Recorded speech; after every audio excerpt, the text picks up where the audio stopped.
시간 동안 서로 얼굴을 못 뵀는데요. 우리 한번 서로 인사하면서 안부를 묻고 또 서로 경례하는 시간 갖도록 하겠습니다. 옆에 계신 분들 또 앞뒤에 계신 분들 같이 한번 인사하겠습니다. 잘 오셨습니다. 반갑습니다. 지난주에는 여러분들이 몸이 아파서 많이 못 오셨습니다. 오늘 다 오셨는데 서로 오늘 예배 가운데 하나님 은혜를 나누기를 원합니다. 우리 이 시간 다 함께 일어나서 예배로 나아가겠습니다. 하나님께서 우리를 부르시는 말씀은 시편 73편 25절과 28절의 말씀입니다. 하늘에서는 주 외에 누가 내게 있으리요 땅에서는 주밖에 내가 사모할 일 없나이다. 하나님께 가까이 함이 내게 복이라. 내가 주 여호와를 나의 피난처로 삼아 주의 모든 행적을 전파하리이다. 아멘. 하나님 감사합니다. 우리를 이 세상 가운데에서 불러주시고 하나님의 귀한 자녀 삼아주신 은혜를 기억하며 다시금 주의 전에 나왔습니다. 오늘 드리는 예배 가운데 하나님 홀로 영광받아 주시옵소서. 우리의 예배 가운데 주님 주시는 은혜와 기쁨이 가득하게 도와주시옵소서. 예수님의 이름으로 기도하옵나이다. 아멘. 전능하사 천지를 만드신 하나님 아버지를 내가 믿사오며 그 외아들 우리 주 예수 그리스도를 믿사오니 이는 성령으로 잉태하사 동정녀 마리아에게 나시고 본디오 빌라도에게 고난을 받으사 십자가에 못 박혀 죽으시고 장사한 지 3일 만에 죽은 자 가운데서 다시 살아나시며 하늘에 오르사 전능하신 하나님 우편에 앉아 계시다가 저희로서 산자와 죽은 자를 심판하러 오시리라. 성령을 믿사오며 거룩한 공예와 성도와 교통하는 것과 죄를 사하여 주시는 것과 다시 사는 것과 영원히 사는 것을 믿사옵나이다. 아멘.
나오셔서 기도 인도해 주시겠습니다.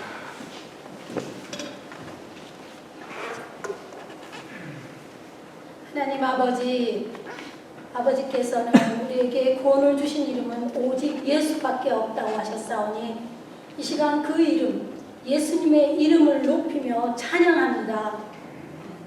지나간 한 주간도 일용할 양식을 베풀어 주시고 일마다 때마다 하나님 함께하여 주심을 감사드립니다.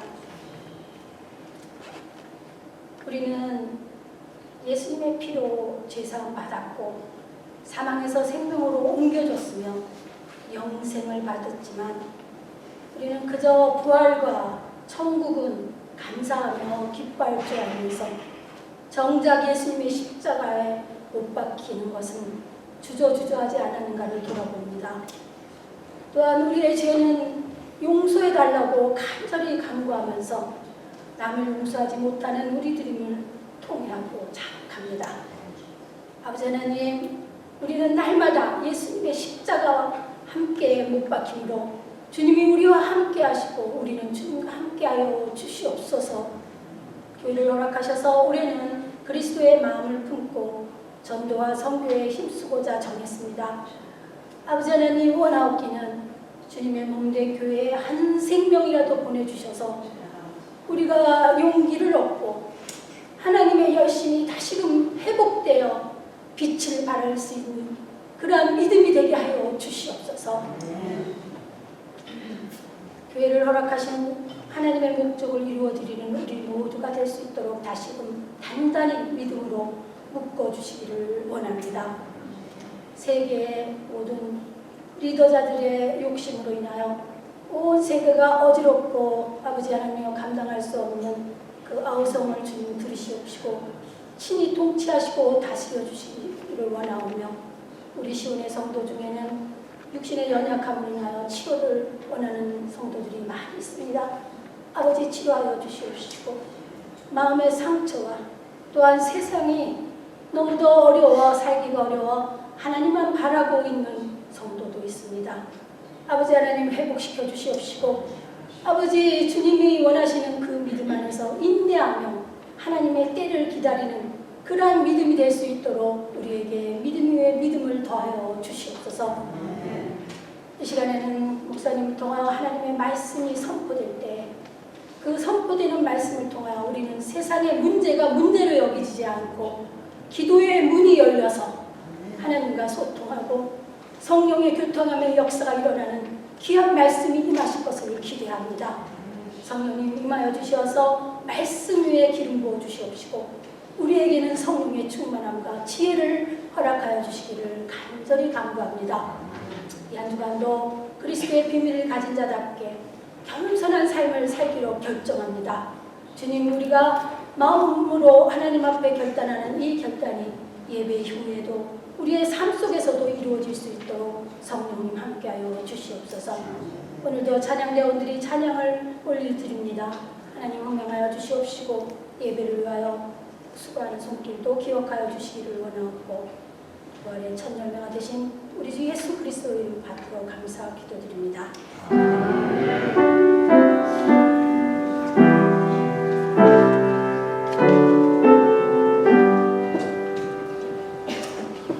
오늘 우리에게 주시는 하나님 말씀은 마가복음 2장 14절에서 17절까지의 말씀입니다. 신약 성경으로 55쪽에 있습니다. 혹은 56쪽에 있을 것입니다. 신약 성경 55쪽 마가복음 2장 14절에서부터 17절까지 같이 교독하겠습니다. 마가복음 2장 14절에서 17절입니다. 제가 먼저 14절을 읽겠습니다. 또 지나가시다가 알페오의 아들 레위가 세간에 앉아있는 것을 보시고 그에게 이르시되 나를 따르라 하시니 일어나 따르니라.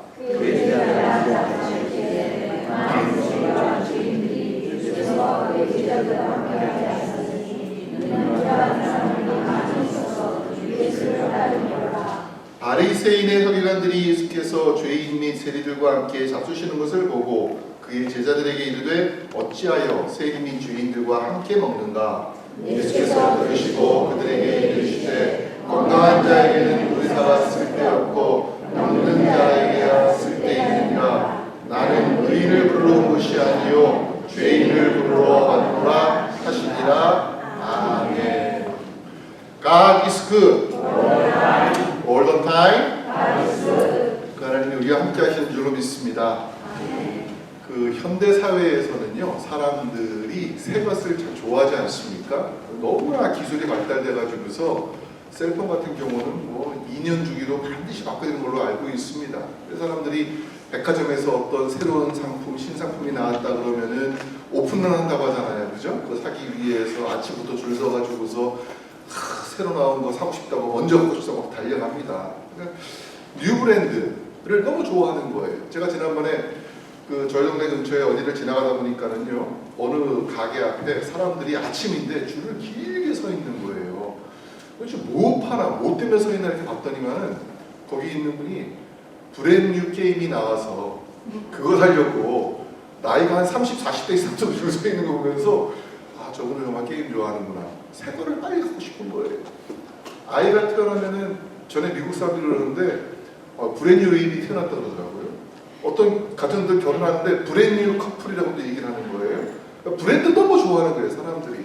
근데 여러분, 이 브랜드라는 말이 어디서 유행되는지 아세요? 원래 브랜드라는 말은요, 옛날에 가축이나 소나 양 같은 것들을 내 소유로 찾는다고 거기다가 뜨거운 불에 달궈가지고서 이렇게 도장을 찍잖아요. 그 낙인을 찍는다고 하잖아요. 그 낙인 찍는다는 말에서 유래했다는 거예요, 브랜드라는 말이 원래. 그러니까 술, 그 와인 같은 거, 샴페인 같은 거 나무로 만든 큰 오크통에 담아가지고서 그거 저장할 때에 옛날에는 공동 저장소에 저장했단 말입니다. 섞이면 안 돼. 그러니까 그 오크통의 주인들이 이건 내 거다 하는 걸로 그 나무에다가 이렇게 브랜딩했다. 그 나무를 찍는다. 이렇게 했다는 거예요. 낙인을 찍는다는 것을 말했습니다. 그러니까 원래 낙인이라는 말은 사실은 어떻게 보면 내 소유야 라고 하는 평생 동안 지워지지 않을 그 의미를 가지고 그 브랜드를 했다라고 말하는 겁니다. 그래서 헬라어로는 이것이 우리가 잘 알고 있는 단어가 있어요. 스티그마. 바울이 한 말이 뭡니까? 내가 내 몸에 예수의 흔적을 지니고 있다. 근데 그 흔적이라는 말을 우리가 한국말로는 이렇게 표현했지만 사실 원어로 보면은 나는 내 안에 예수의 낙인이 찍혀 있다. 나한테는 평생 지워지지 않는 예수에 대한 낙인이 있다. 이런 의미를 갖는 말입니다. 한국에서도 보니까 옛날에 사극을 보니까는요, 그 죄인들, 악한 죄인들은 이마에다가 낙인을 찍었어요. 뜨거운 불에다가 죄 또는 수인할 때 수인 인자를 써가지고서 이렇게 머리에 찍는 그런 형벌을 이뤘습니다. 그 사람들은 어떻게 돼요? 어디 갈 때마다 그 사람 이마를 보면은 아, 저거 죄인이야, 저거 낙인 찍힌 놈이야. 그렇게 사람들이 보게 만드는 형벌이 있었다고 하는 것입니다. 서양도 마찬가지예요. 노예들, 죄수들은 낙인을 찍었습니다. 참 끔찍한 일이죠. 그런데 오늘날에는 어때요? 오늘날에는 그렇게 안 해요. 오늘날에는 낙인 찍지 않습니다. 오히려 자랑스럽게 타투를 하면서 스스로가 자기의 몸에다가 뭔가를 새기는 것을 좋아합니다. 그거랑 다른 거예요. 그거랑 다른 거. 하지만 우리가 때로는 사람을 볼 때에 직접 그렇게 찍지 않고도 말로는 찍을 수 있어요. 평판으로 찍을 수 있습니다. 그래서 그런 것들 요즘에는 뭐라고 말하냐? 낙인 찍기라고 이야기합니다. 아, 저 사람 나쁜 사람이야. 저 사람하고 놀면 안 돼. 아, 저거 사기꾼이야, 사기꾼. 너 알아야 돼. 저 사기꾼이니까 그렇게 하면 안 돼. 어떻게 보면 우리가 다른 사람들에 대해서도 얼마든지 낙인을 찍을 수가 있다는 겁니다. 그리고 살면서 우리가 꼭 뭐 죄인이라고 하는 그런 낙인은 아니라 할지라도 뭐 요즘에 한국에 그런 거 많잖아요. 왕따, 미국도 분리 같은 게 있어가지고서 가볍게라도 아, 저 사람은 나빠, 저 사람이 이렇게 했어. 어쩌면 이런 것들이 우리가 말로 사람들을 낙인 찍는 것과 같지 않은가 그런 생각을 합니다. 그러니까 뭐 깊이 뭐 아주 막 죄인 이렇게 아니라 할지라도 그래서 어떤 분들은 살면서 그런 일들을 당한 사람도 있어요. 너무 슬프죠. 힘들죠. 또 자기도 모르는 사이에 다른 사람들끼리 자기들끼리 모여가지고서 어떤 한 사람을 그런 식으로 낙인을 찍을 수도 있는 것이 이 세상에 모습이에요. 근데 오늘 읽은 본문의 말씀 보면은요, 예수님 당시에 가장 깊은 낙인을 지킨 사람이 등장합니다. 그 사람이 누굽니까? 레위라는 사람이었습니다. 이 사람이 앉아있던 곳이 어디예요? 세관이었습니다. 그리고 사람들은 그를 볼 때에 레위라고 부르지 않고 세리 레위라고 불렀습니다. 이 말은 어떤 의미를 갖고 있는가? 세상 악한 사람이다 라는 뜻이에요. 매국노다. 그리고 저 사람은 악인이다. 그런 의미를 갖습니다. 우리가 직접 그 상황을 보지 못했습니다. 하지만 우리가 만약 그 시대로 돌아가서 세리 레위가 그 세관에 앉아있는 걸 볼 때 사람들은 어떻게 지나갔을까라고 하면은요, 아마 많은 사람들이 침을 뱉고 지나갔을 거예요. 그 앞에서 땅에 침을 뱉고 지나갑니다. 눈을 마주치면 외면합니다. 자기들이 쑥쑥쑥됩니다. 그러면서 그 사람을 철저히 고립시키고 그 사람을 외롭게 만들고 그 사람을 증오하는 눈빛을 보내면서 그 앞을 지나갔을 거예요. 그 사람이 세리이기 때문에. 물론 오늘날도 저희가 이렇게 세무 공무원들 이렇게 살아가지는 않아요. 그렇죠. 내가 열심히 버는 것 가운데에 마땅히 내야 될 것이지만 그래도 어떤 면에 좀 아깝다 이런 생각이 드는 경우가 많은 것 같아요. 그래서 세무 공무원들을 나라의 정식적인 직원이지만 그렇게 대할 수도 있습니다. 하지만 여러분, 그들은 정당한 법 집행을 하는 현대의 기관이고요. 이 당시의 세리는 그렇지 않았습니다. 이 당시의 세리는 정말 사람들이 미워했던, 그리고 낙인을 찍어놨던 사람들이 이들이었기 때문입니다. 근데 사실 여러분, 이 레위라는 이름만 보면은요, 이 사람은 그렇게 대우받을 사람이 아닙니다. 레위라는 이름이 좋은 이름입니까? 나쁜 이름입니까? 너무 좋은 이름이에요. 레위는 야곱의 12 아들 가운데 한 명이었습니다. 레위는 특별히 부름받은 지파가 되었습니다. 레위는 성막과 성전을 위해서 봉사하는 사람들이 되었고요. 그리고 특별히 제사장은 반드시 레위 지파 가문에서만 나왔습니다. 그래서 사실 구약에서 자기가 레위 지파 사람이 아니라 하더라도 다른 지파 사람이라 할지라도 레위라는 이름을 사용했다라고 하는 겁니다. 왜냐하면 레위는 그만큼 거룩하게 여김을 받았고 레위는 그만큼 존중받는 명예로운 이름이었기 때문에 그렇게 취급을 받았던 거예요. 우리가 지금 성경에서 성경에 정경으로는 포함되어 있지 않지만 외경 가운데 보면은요, 외경에는 레위인의 서라고 하는, 레위인의 편지라고 하는 책이 있어요. 근데 거기 보면은 얼마나 레위라는 이름을 가진 사람들이 자부심을 갖고 살았는지, 그 이름을 얼마나 명예롭게 여겼는지 그런 것들을 우리가 볼 수가 있습니다. 그런데 그렇게 고귀한 이름 레위 앞에 세리라는 말이 붙으면 그때부터 그 이름은 더 경멸하게 되는 거예요. 어떻게 그 귀한 제사장이나 쓸 수 있는 레위 지파의 이름을 세리라는 말에 붙일 수가 있느냐라고 하는 것입니다. 그 거룩하고 명예로운 이름을 어떻게 세리가 그 이름을 갖고 살 수 있게 되느냐 그래가지고 훨씬 더 사람들은 경멸하고 또 미워했다라고 하는 것입니다. 어떻게 도대체 세리라는 것이 무엇이길래 사람들이 이렇게 그를 경멸했을까? 예수님 당시의 상황을 보면은요, 많은 사람들이 세리를 그저 나쁜 사람 이상의 악한 사람으로 규정을 해버렸습니다. 여러 가지 이유가 있지만 크게 세 가지의 이유를 찾을 수가 있는데, 첫 번째로 보면은요, 세리는 이스라엘에게 있어서는 로마의 식민지에 복속하는 매국노였습니다. 그 당시에 이스라엘이 로마의 식민지로 전락했습니다. 근데 세리들은 어떤 역할을 했는가 하면은요, 동족 유대인들의 돈을 긁어 모아가지고 그것을 로마에게 바치는 그런 중간의 역할을 했던 거예요.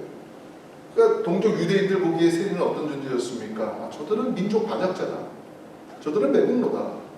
오죽하면은요, 그 당시에 속담에 보면은요, 산에는 사나운 사자가 있고 거리에는 비열한 세리가 있다. 이런 말을 할 정도로 그렇게 세리를 증오할 수밖에 없었다라는 겁니다.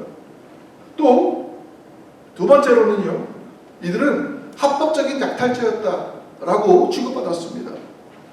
놀랍게도 그 당시의 세리들은 월급이 없었습니다.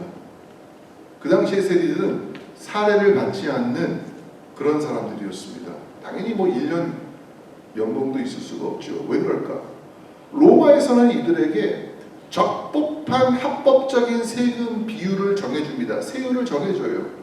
그런데 세리들은 그 세금을 거두는 일을 통해서 월급을 받지 않기 때문에 기본적인 세금 외에 언제든지 수많은 명목의 자기적인 세금을 붙여가지고서 그것을 자기를 위해서 썼던 거예요. 사람들에게 갈취하는 겁니다. 거리세, 오물세, 무슨 세 해가지고서 잊지도 않은 세금들을 붙여가지고 그것들을 누가 가져갔을까요? 자기들이 가져간 거예요. 그럼 로마는 그것을 관리하느냐? 관리를 안 했습니다.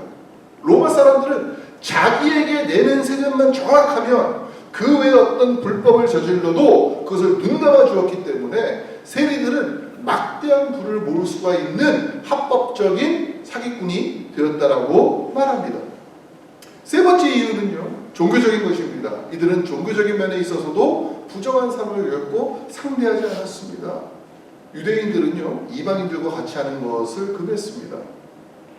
이방인의 돈을 만진다는 것은 상상할 수 없는 일이었고요, 이방인과 함께 식사하거나 대화한다는 것도 그들은 부정하게 생각했습니다. 거룩한 하나님의 백성이 어떻게 부정한 자들과 함께 있느냐? 그럼 너도 부정하다! 그렇기 때문에 세리가 되면은 회당의 출입이 금지됩니다. 세리들은 심지어 자기의 가게에서, 가족에서 쫓겨나기까지 합니다. 사회적으로 매장되는 거예요.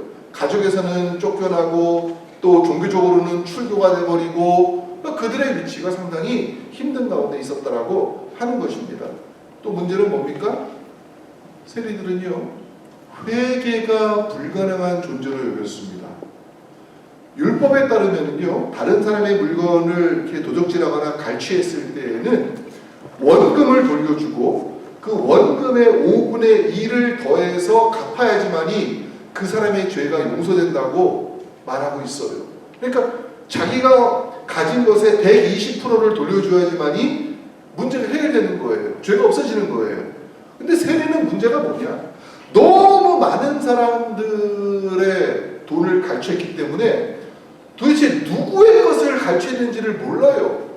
회개할 대상이 없어요. 그렇기 때문에 불특정 다수의 것을 갈취한 세리는 회개해도 용서받을 수 있는 방법이 없었다라는 겁니다.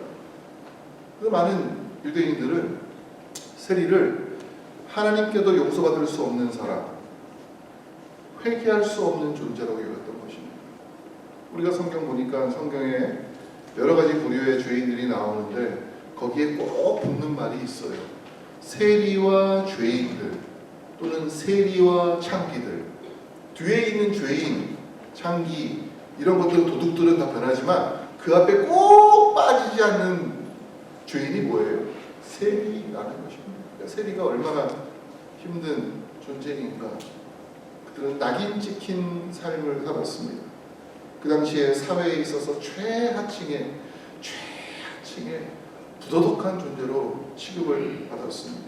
그런데 오늘 보면 14절을 보시면요, 예수님이 지나가시다가 알표의 아들 레위가 세관에 앉아있는 것을 보시고 그에게 이르시되 나를 따르라 하시니 일어나 따르니라. 이 말이 나와요. 우리는 그냥 이렇게 읽었어요. 저는 그냥 평범하게 읽었습니다. 근데 그 당시 이 장면을 보는 사람에게 있어서 이거는 엄청난 충격이 아닐 수가 없습니다. 레위가 자기를 감추고 자기가 세리인지를 모르게 한 상태에서 예수님 앞에 앉아있는 것이 아니라 지금 어디에 앉아있다고요? 세관에 앉아있습니다. 모든 사람들이 그 사람이 죄인인 것을 알고 있는 자리, 모든 사람이 미워하는 자리에 앉아있는데 예수님이 공개적으로 떳떳하게 당당하게 그를 부르시는 거예요. 나를 따르라. 근데 세리가 어떻게 했습니까? 레위가 예수님께서 부르시면서 나를 따르라 하시니까 이 짧은 한마디 말에 성경은 그가 모든 것을 내려놓고 그를 따랐다라고 이야기합니다. 이건 큰 모험이 아닐 수가 없어요. 지금 그는 뭐 하는 사람입니까? 유대인의 돈을 모아다가 로마에 바쳐야 되는 사람이에요. 로마의 권력에 자기가 받은 할당량을 갚아야지만이 그 자리를 떠날 수 있는 사람인데, 그 사람이 그 모든 것들을 알고 내려놓고 예수를 쫓았다라고 이야기합니다. 잠깐 예수를 쫓은 것이 아니에요. 그 일 이후에 레위는 그 일을 그만둬 버린 겁니다. 그리고 평생 예수를 따르는 사람이 되었다라는 거예요. 많은 사람들이 충격받습니다. 매일매일 많은 사람들이 그 앞을 지나가면서도 그를 상대하지만 아무도 자신에게 말을 거들어주지 않았는데, 예수라는 분이 나타나가지고서 단 두 마디 나를 따르라 했을 때에 그가 그 자리를 일어났다는 것, 그가 그것을 버렸다는 것을 사람들에게 충격을 줄 수밖에 없었다라고 하는 거예요. 자신의 생계를 책임졌던 자리 아닙니까? 자신에게 막대한 부를 주었던 자리 아닙니까? 근데 어떻게 그 자리를 놓고 일어나느냐라는 거예요. 그래서 어쩌면 주변 사람들도 그 모습 보면서 놀라지만 비웃었을 거예요. 야, 저 최고 악질이 돈을 포기하다니, 저 수전노가, 저 고리대금업자가 자기의 부를 포기하다니, 저 정신 나갔구나 이제 완전히. 아마 많은 사람들이 조롱하면서 비난했을 것입니다.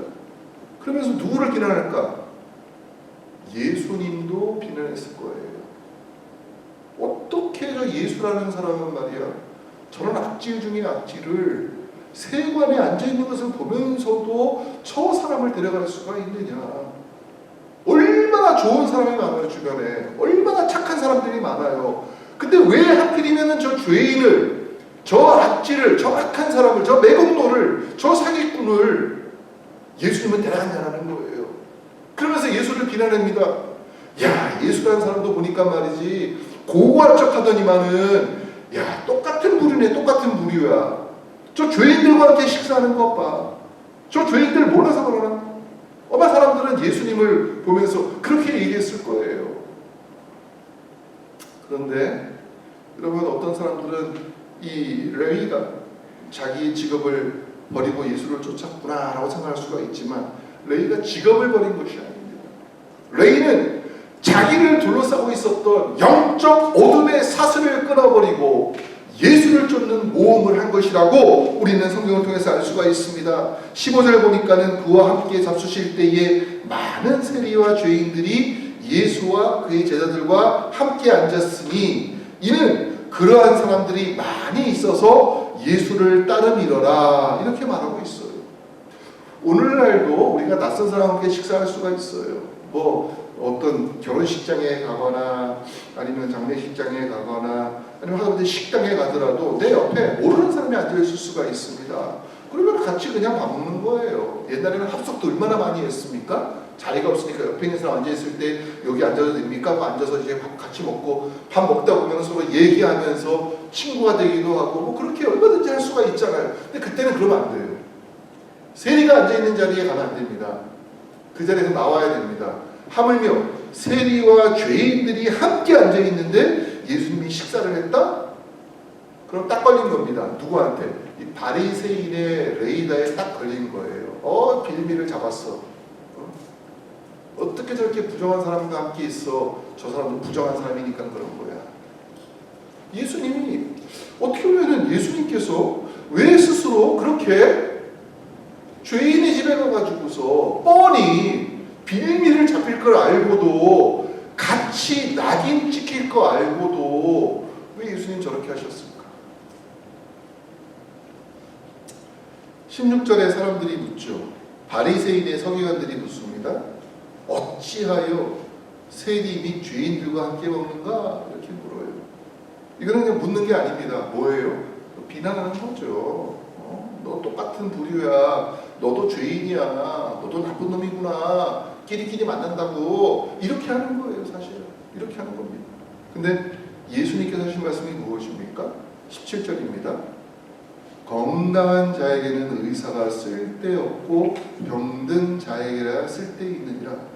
나는 의인을 부르러 온 것이 아니요 죄인을 부르러 왔노라.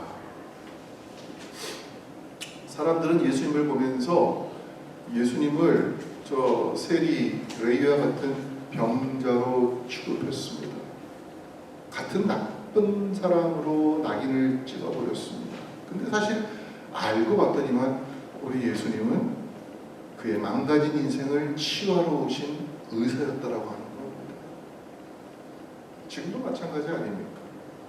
지금도 보니까 저 콩고에서 시작된 에볼라 때문에 전 세계가 또 들썩들썩합니다. 예전에 코비드 처음 발발했을 때는 얼마나 두려웠습니까?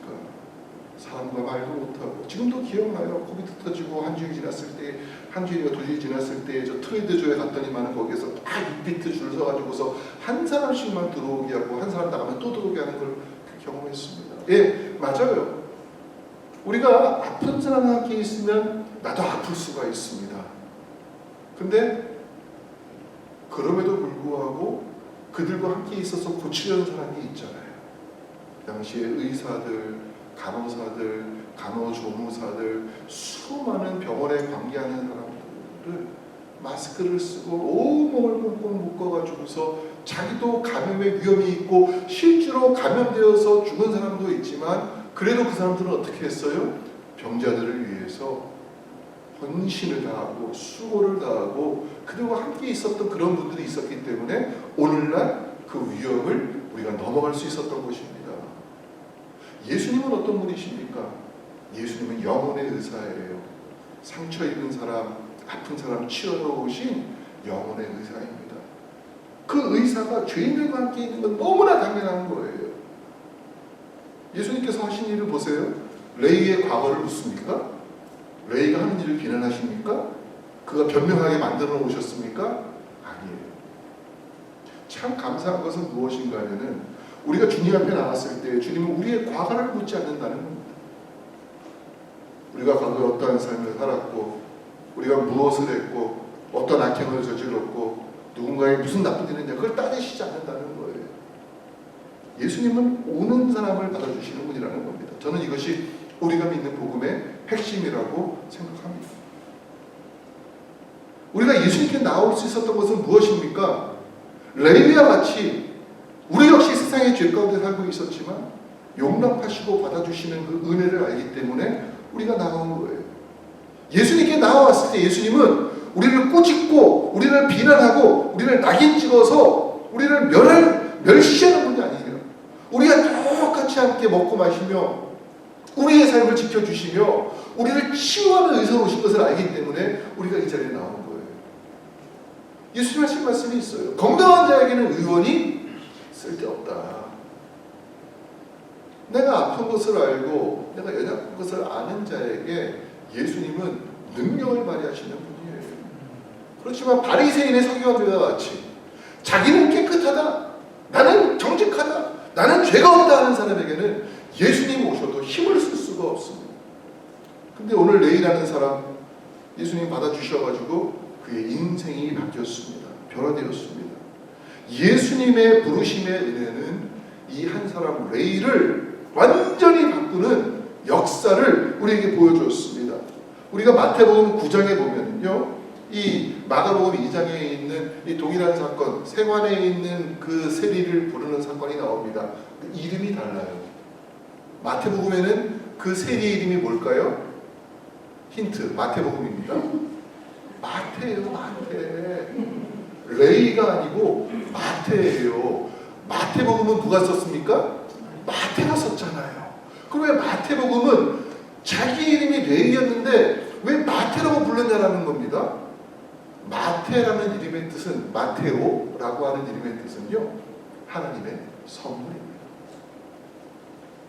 이전에 자기는 세리 레이의 삶을 살았습니다. 예수를 만났을 때 그는 자기의 남은 인생이 하나님의 선물로 변화된 것을 깨달았습니다. 나의 이름은 마태입니다. 여러분, 성경은요, 이름이 바뀐다고 하는 것을 매우 중요하게 생각을 합니다. 아브라함은 아브라함으로, 사레는 사라로 바뀌었습니다. 야곱은 이스라엘로 바뀌었습니다. 호세아는 여호수아로 바뀌었습니다. 시몬은 베드로로 바뀌었습니다. 사울은 바울로 바뀌었습니다.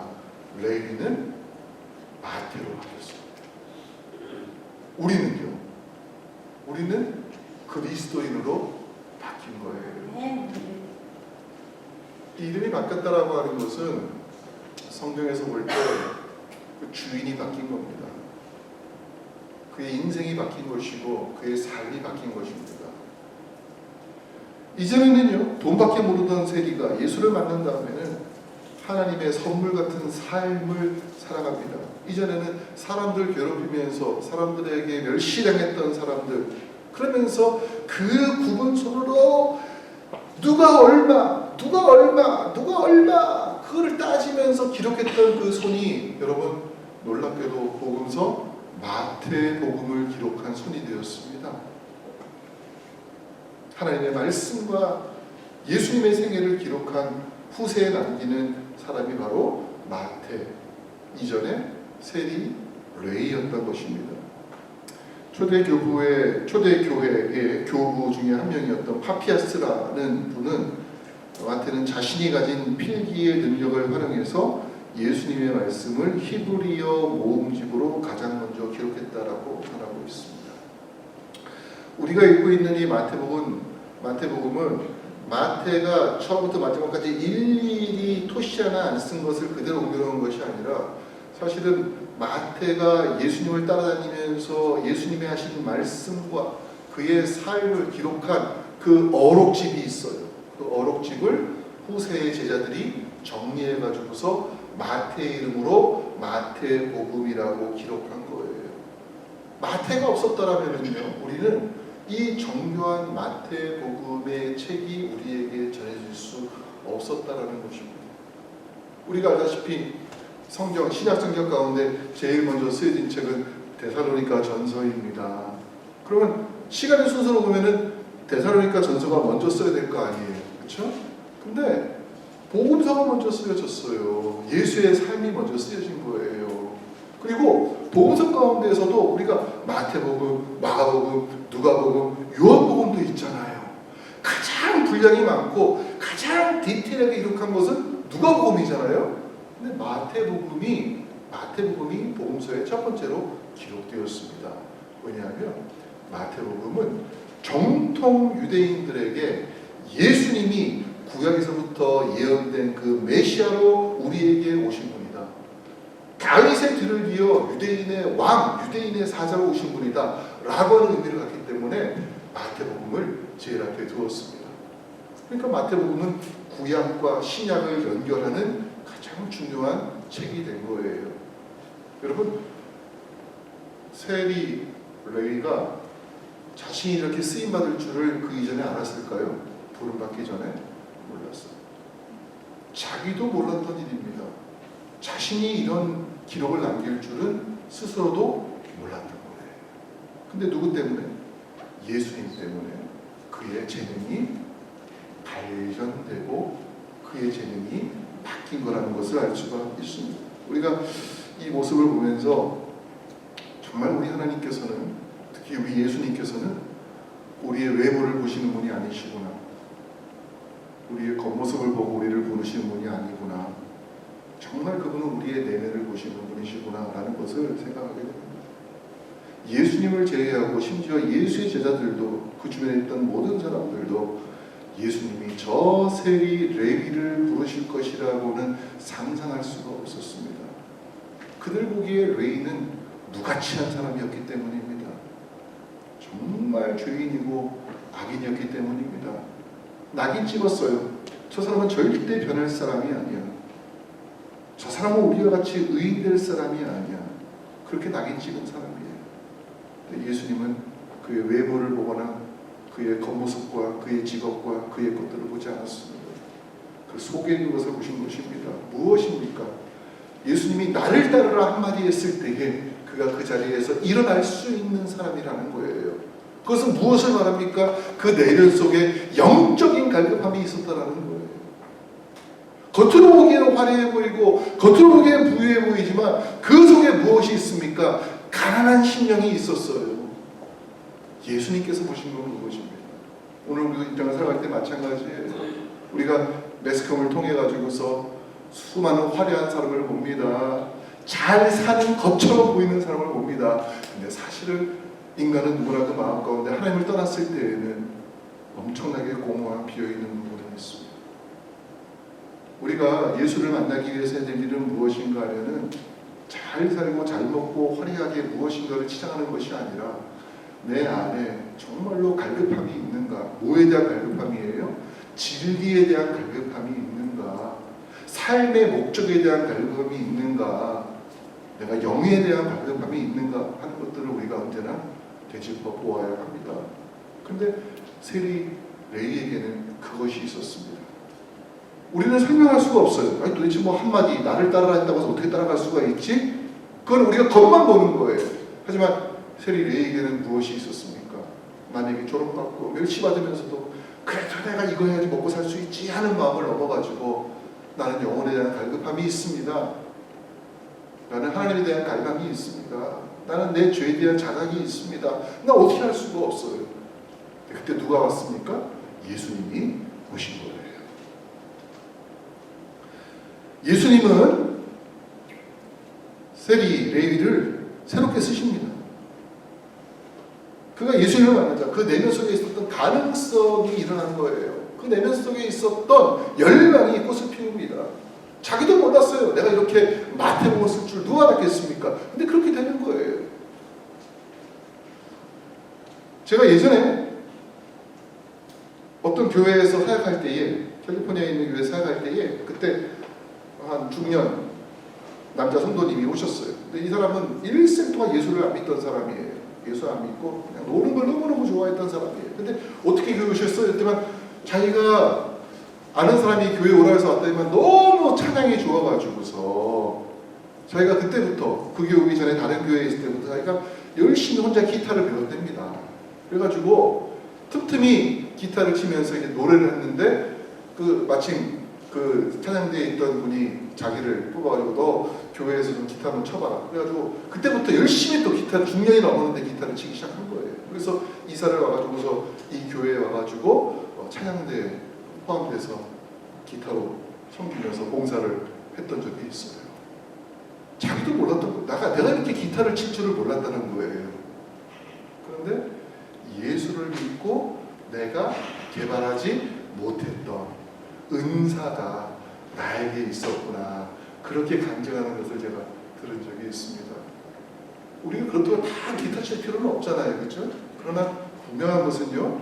하나님께서는 예수를 믿음으로 인해서 내 안에 내가 그동안 몰랐던 나에게 이러한 선한 모습이 있었구나. 나에게 이러한 모습으로 주님을 경배할 수 있도록 하는 것이 있었구나. 깨닫게 하신다는 겁니다.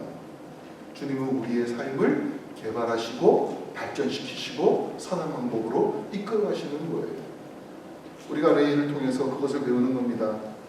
주님의 부르심에 그가 자기를 박차고 일어났습니다. 용기를 가져야 됩니다. 주님 부르셨을 때 주저주저하면서 내가 조금 더 있다가 조금 더 있다가 조금 더 있다가 하다가 우리가 때를 놓쳐버릴 수가 있기 때문입니다. 레이는 영적인 갈망함을 표출할 수 있는 용기를 가졌던 것입니다. 그래서 레이가 잃은 것이 있고 얻은 것이 있죠. 세속의 직업, 부는 잃어버렸습니다.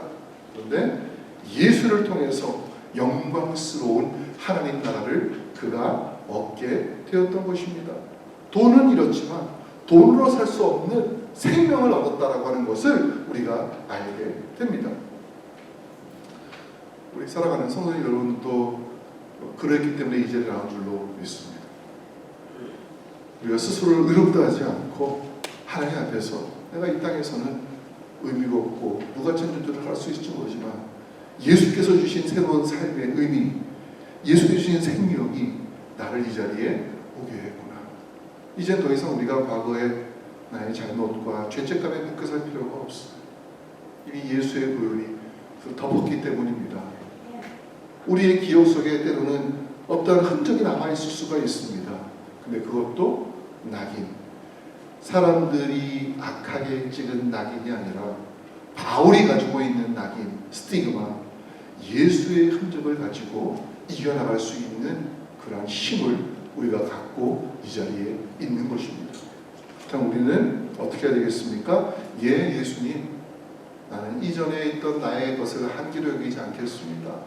주님이 나를 얼마든지 더 바꿔가실 수 있는 분이시고 얼마든지 나를 더 좋게 하실 수 있는 분입니다.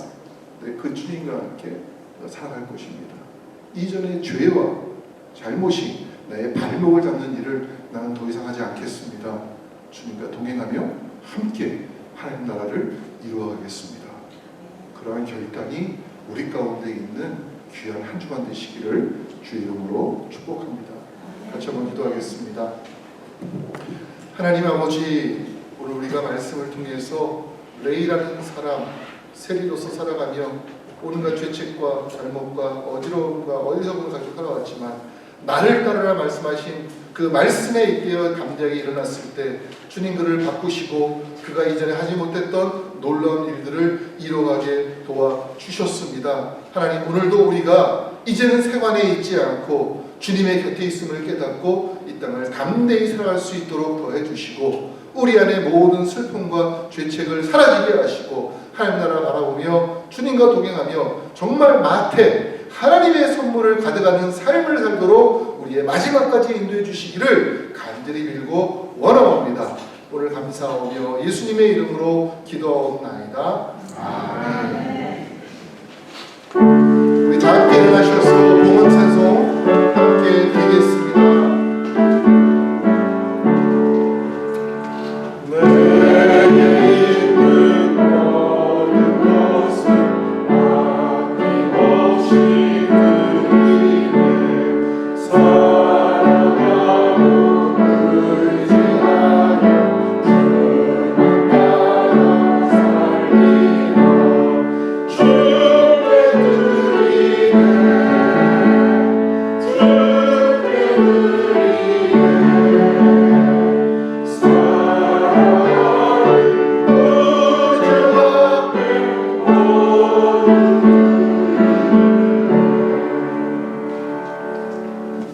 하나님 감사합니다. 참 이 세상 가운데에서는 많은 사람들이 자신의 얕은 지식과 경험과 경력을 가지고 서로를 낙인 찍고 이렇다 저렇다 규정할 때가 너무나 많이 있습니다.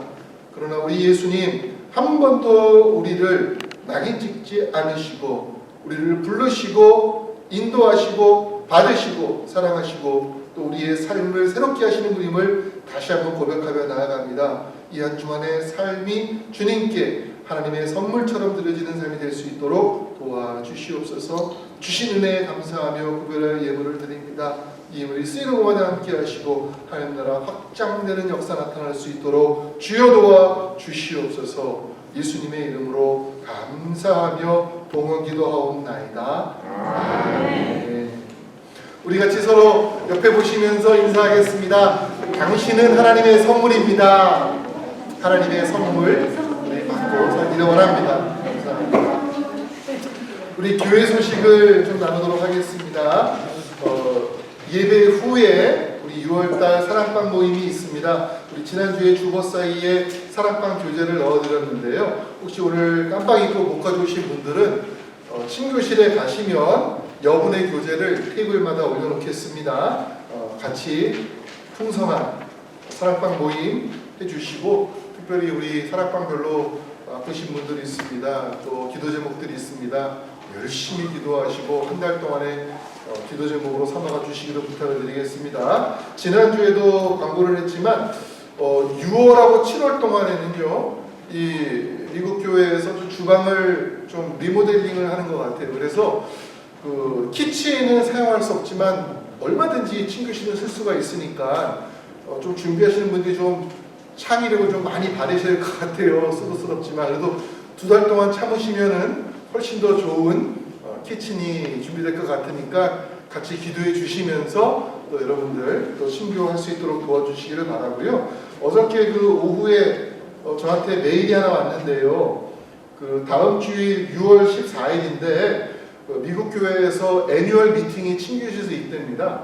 그래서 아마 1시 전에는 끝나기가 어렵다고 그래서 다음 주에는 저희가 조금 기다렸다가 1시 이후에 좀 세팅을 하고 들어가야 될 것 같으니까 다음 주는 그거 좀 염두에 두셔서 준비해 주시기를 좀 부탁을 드리겠습니다. 그리고 지난주가 화요일 날에 우리 김성환 집사님하고 부인되는 에스더 자매가 한국 방문으로 출국을 했습니다. 그래서 잠깐 보고 왔는데요. 여러분들 4주 동안에 한국 방문 잘하고 오실 수 있도록 기도해 주시고 특별히 우리가 미국을 위해서 또 우리 한국을 위해서 열심히 또 기도해 주는 주간, 또 우리 성도님들 가운데 아프신 분들, 또 더 회복이 필요하신 분들이 있습니다. 계속 기도해 주시기를 부탁을 드리겠습니다. 우리 다 함께 일어나셔서 때의 찬송을 합니다.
지금은 우리 주 예수 그리스도의 크신 은혜와 하나님 아버지의 크고 놀라운 사랑과 성령님의 인도하심이 이 땅 가운데에 예수의 부르심을 통해 거듭나 새로운 사람으로 살아가는 거룩한 주의 백성들 위에 영원토록 함께 하시기를 간절히 축원하옵나이다.